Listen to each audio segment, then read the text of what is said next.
제가 찬송을 드리는데 갑자기 이제 환상을 주님 보여주시는데 우리 이 강대상 앞으로 생명나무가 이렇게 쫙 큰 것이 보였어요. 생명나무가 있으면서 주께서 뭐라고 하시냐면은 감동을 주시는데 앞으로 많은 사람이 여기 깃들 것이니라 이렇게 말씀을 했습니다. 할렐루야. 그래서 이렇게 하나님의 이 축제의 말씀의 자리로 여러분이 오신 것을 다시 한번 축복합니다. 오늘 본문의 제목은 약대와 바늘기라는 제목을 가지고 말씀을 전할까 합니다. 약대가 바늘기로 나가는 것이 부자가 하나님 나라에 들어가는 것보다 쉬우니라 이렇게 했어요. 오늘 예수님 말씀은 천국에 들어가는 것이 사람의 뜻과는 다르다는 것을 우리가 이 말씀 속에서 알 수가 있는 것입니다.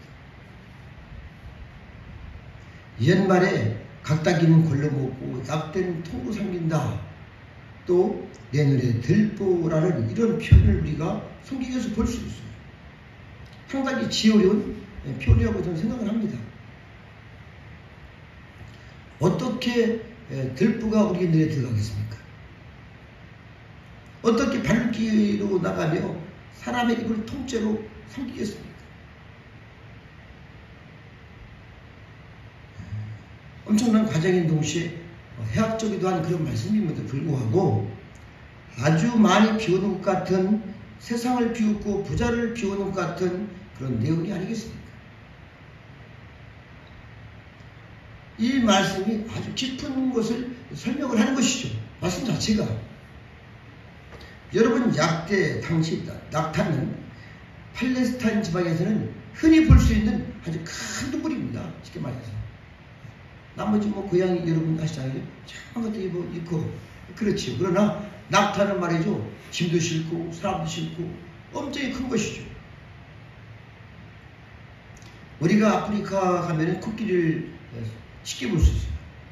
사자도 볼 수 있고 다 볼 수 있는데 그런 것보다 쉽게 볼 수 있는 것이 약대입니다. 약대. 거기는 약대가 교통수단이자 또 그 어떠한 당시에는 약대가 있어야만이 좀 부자예요. 그래도 우리나라에서는 동물이나 가면은 여러분 동물원도 봤습니까? 가서? 저는 못 본 것 같아요. 동물원에서. 그만큼 이 낙타라는 것은 아주 귀한 것이죠. 우리나라는 귀합니다. 그러나 거기 가면 흔히 볼 수 있는 것이죠. 그러니까 엄청나게 크게 볼 수 있는 것이죠. 이게. 사람의 눈에는. 또한 이 바늘기라는 것은 쉽게 볼 수 있는 구멍 중에서는 가장 작은 구멍이죠. 그죠? 여러분 바늘 껴봤습니까? 저는 어릴 때 저희 어머니가 야, 실 좀 껴봐라. 오늘 실을 싹 침을 발라서 끄트머리를 싹 비벼서 바늘을 딱 껴주셨어요. 어른이 되면은 바늘기 구멍이 잘 안 보입니다. 그렇죠? 노안이 돼서 그런 거 아니겠습니까? 그렇게 작은 것이죠. 또 실 중에서는 계좌실을 성경에서 가장 작다 이렇게 표현을 하죠. 가장 큰 것과 작은 것에 대해서 지금 말씀을 하는 겁니다. 이렇게 가장 큰 것과 작은 것인데 왜 이런 것을 가지고 주께서 말씀하셨는가? 바로 여기서 생각할 것은 가장 작은 것보다 더 작아져야만이 바늘기로 들어가는 겁니다. 할렐루야. 똑같아도 못 들어가요. 그렇죠? 더 크면 더 못 들어가고 그런 겁니다. 이게 우리가 쉽게 이렇게 말씀을 주께서 말씀하셨습니다만은 이 말씀을 묵상할 때에 정말로 우리가 어떠한 심령이 되어야 되겠는가? 주님은 한 말씀으로 그냥 말씀을 싹 해주신 거예요.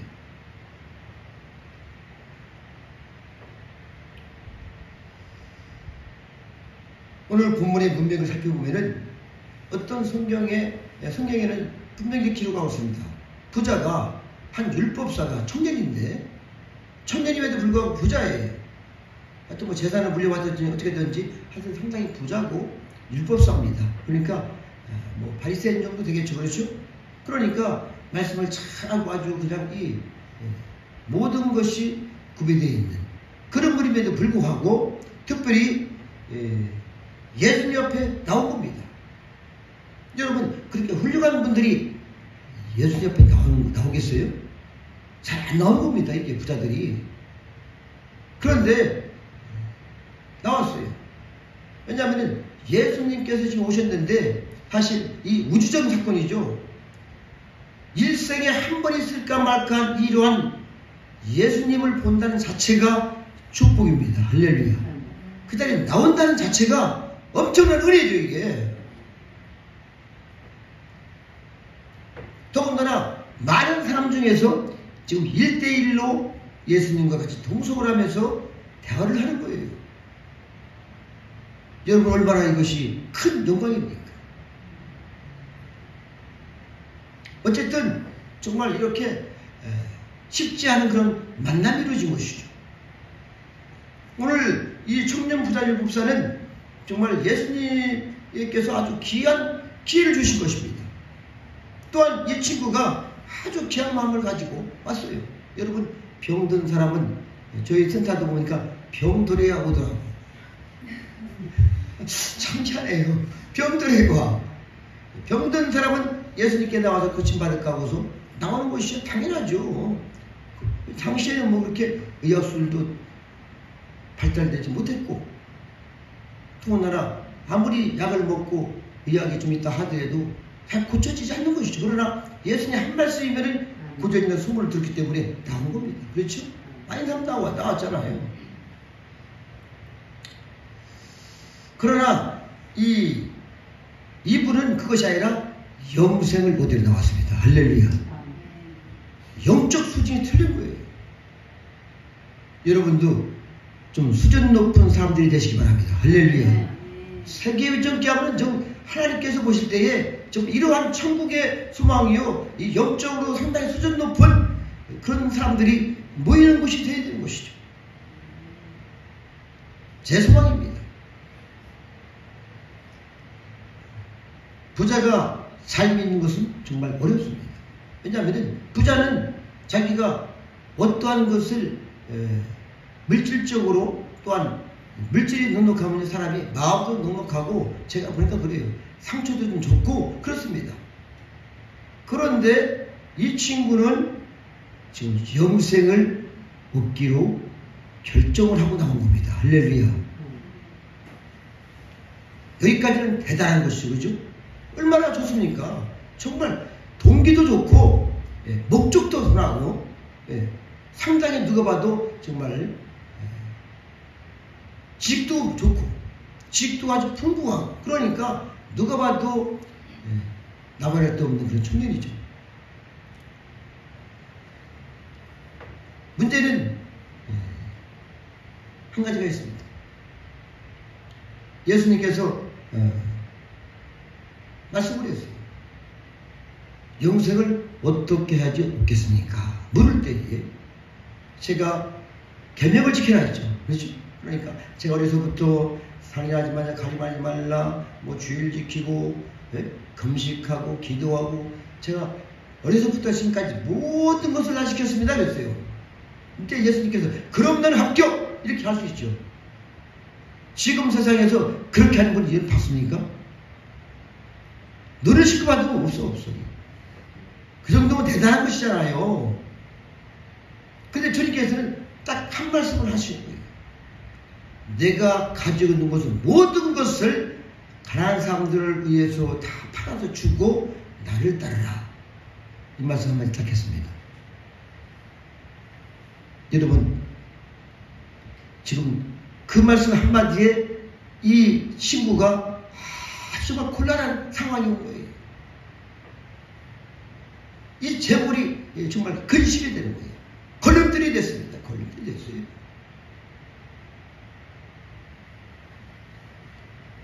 이때에 우리 주님께서는 아주 현장성 있는 교육을 제자들에게 하는 겁니다. 자, 봐라.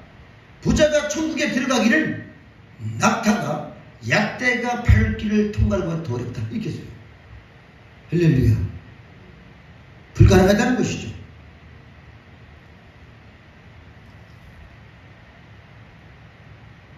왜 그런 거예요? 왜 그렇습니까? 문제는 재물이죠. 재물과 구원의 관계를 지금 주께서는 말씀을 하고 계십니다.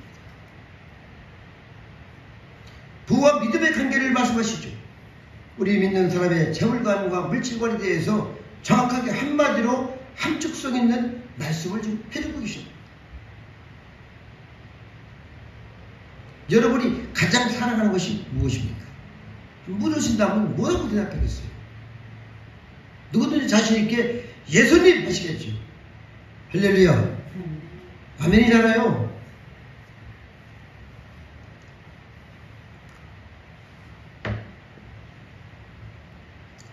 예수님 교훈 중에서 이 복음서에 38가지가 정말 있는데 이 중에서 약 40% 16가지가 재물에 대한 말씀입니다. 물질관에 대한 말씀인 거예요.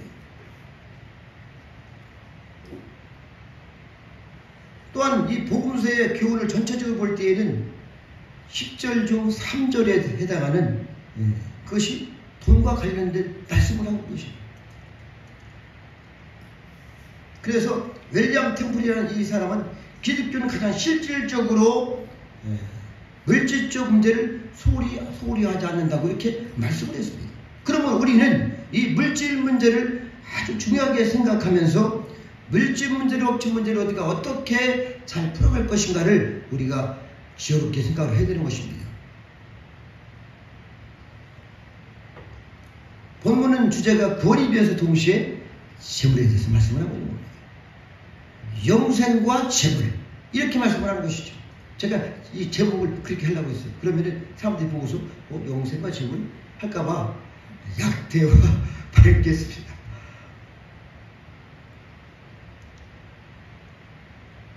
여러분 아주 심각한 거지요. 돈 없는 사람은 재물과 어떤 관계를 가지고 살아야 하는 것을 지금 말씀을 하는 겁니다. 우리가 가장 중요한 것이 무엇이에요? 구원입니다. 할렐루야. 천국입니다. 많은 사람들이 무릇 재물에 대해서는 오해하는 바가 많이 있어요. 재물의 능력을 너무 과장합니다. 재물이 없으면 모든 것이 끝난 걸로 생각을 해요. 사람들이 너무 크게 생각하는데 문제가 있는 것입니다. 재물과 구원은 별개의 문제입니다. 할렐루야. 이것을 우리가 알아야 되는 것이죠. 재물이 있다고 구원 받는 것도 아니고 재물이 없다고 구원 못 받는 것도 아닙니다. 우리는 믿음으로 구원을 받는 것입니다. 아멘. 행복도 마찬가지죠. 재물이 많다고 행복하고 재물이 없다고 불행하고 그렇습니까? 요사이 우리나라의 현실을 바라볼 때 여러분 많은 부귀영화를 누리는 분들이 정말 행복하다고 느끼신다고요. 때로는 지지고 없고 그러면서도 엉키고 솔킨 가정 속에서도 불구하고 가정 하나를 이끌어가면서 살아간다는 자체가 그 속에서 행복이 있는 것입니다. 할렐루야. 예수님이 계시다면. 그래서 이 행복과 재물은 별개의 문제죠. 특히 이 재물과 의도 별개의 문제입니다. 재물이 있다고 우리가 이롭다고 하십니까? 깨끗하다고 한다고요. 돈이 많다고 축복받았다. 돈이 없다고 해서 정말 저주받았다고 생각할 수도 있겠죠. 사람들이. 물론 우리가 영적으로 볼 때에 사단원수 귀신 역사를 완전히 우리가 철저히 회개해서 우리 바운다리에 있는 악한 영들을 다 몰아내면은 그만큼 형통한 것은 사실입니다. 물질적으로 형통하시죠. 누릴 수가 있습니다. 저는 그것을 인정합니다.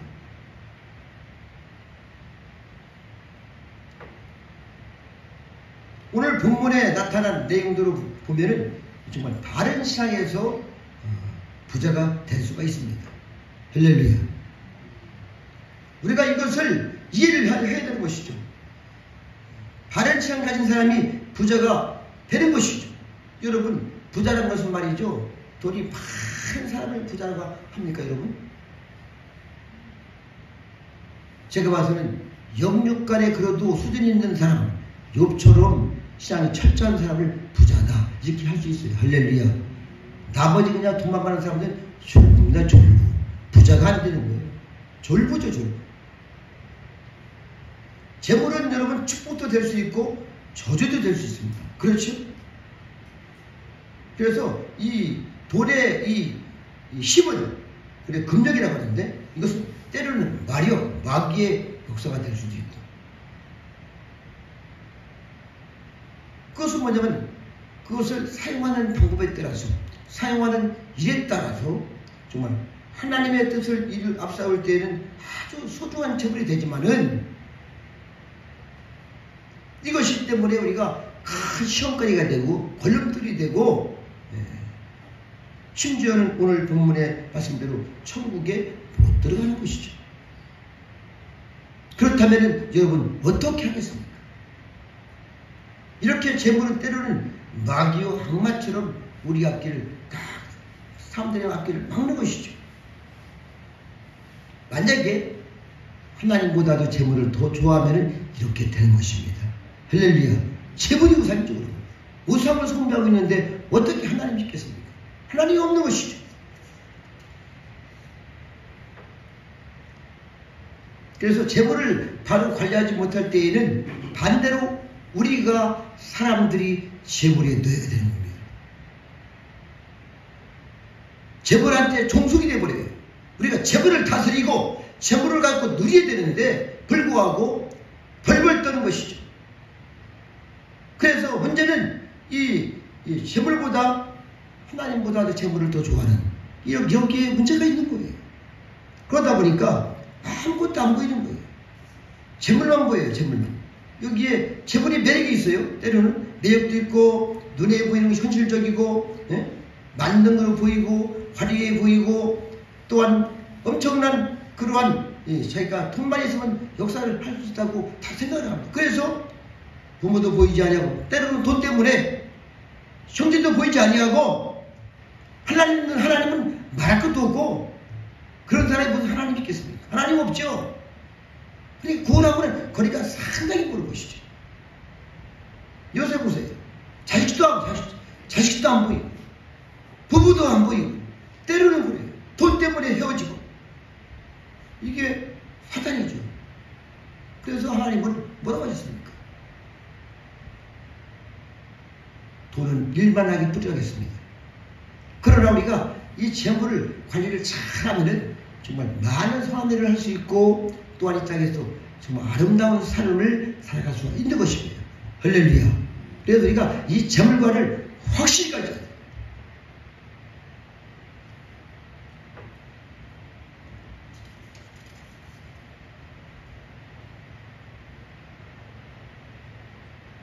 돈은 사람을 때로는 교만하게 합니다.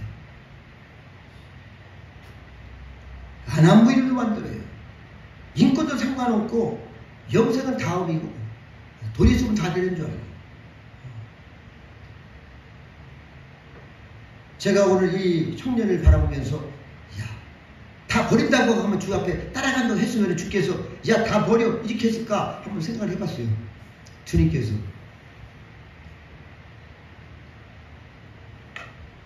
주님께서 그렇게 하시겠어요? 다 버리고 따라오라고 했는데 주님 그러면 제가 이거 모든 걸 팔아서 주고 가겠습니다. 하면 주님께서 어느 정도 다른 말씀을 좀 하셨을 것 같아요. 할렐루야. 제 생각을 해봤어요. 제 생각. 하나도 없이 거지로 따라오라는 건 아니잖아요. 그렇죠? 네. 오늘 이 바늘기란 것은 물론 바늘기지만은 예루살렘에 있는 그 문의 이름입니다. 그렇죠?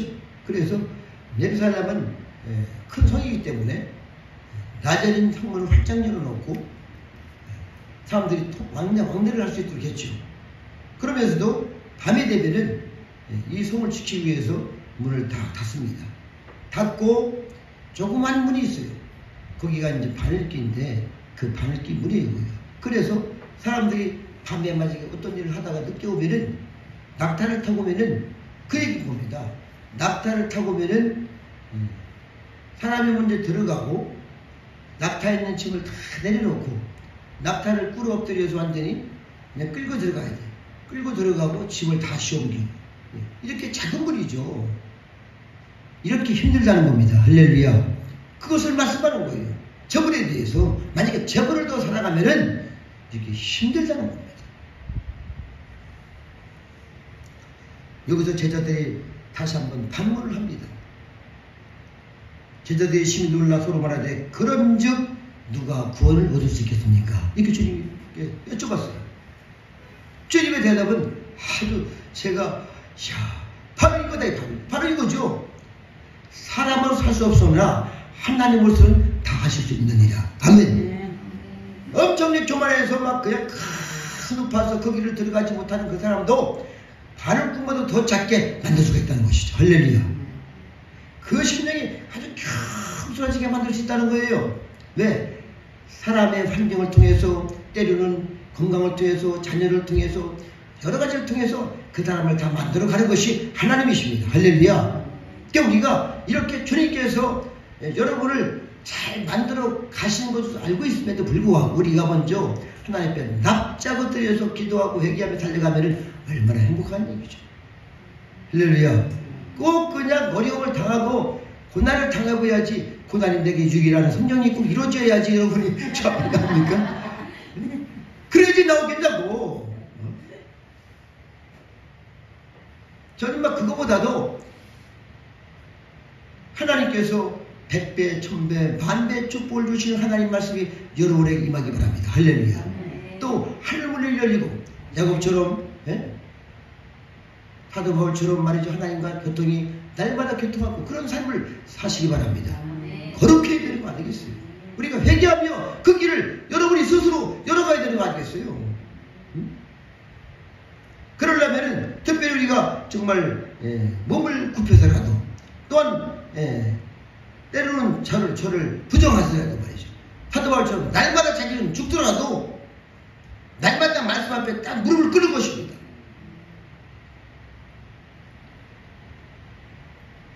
실제로 다 버리는 것이죠. 사도 바울은 다 버렸죠. 우리가 뭐 사도 바울 다 되는 건 아닙니다. 그러나 우리는 다시 한번 이 시점에서 오늘 주께서 말씀하신 것처럼 하나님 우선 다 하실 수 있는 그런 은혜를 여러분이 꼭 깨닫기 바랍니다. 할렐루야. 그래서 하나님의 은혜가 너무 충만이면서 여러분이 아주 현재보다 모든 것이 작아지면은 어렵지 않겠어요? 우리가 먼저 스스로 우리가 결단하고 정말 날마다 주 앞에 무릎 꿇고 또는 회개하고 기도하며 말씀대로 순종하는 것이 최고의 행복이다. 아멘. 여기에 주님이 계신 겁니다. 그래서 주님과 동행하는 저와 여러분 되시기를 다시 한번 부탁을 드리겠습니다. 기도하겠습니다. 하나님 감사합니다. 영광과 존귀를 올려드립니다.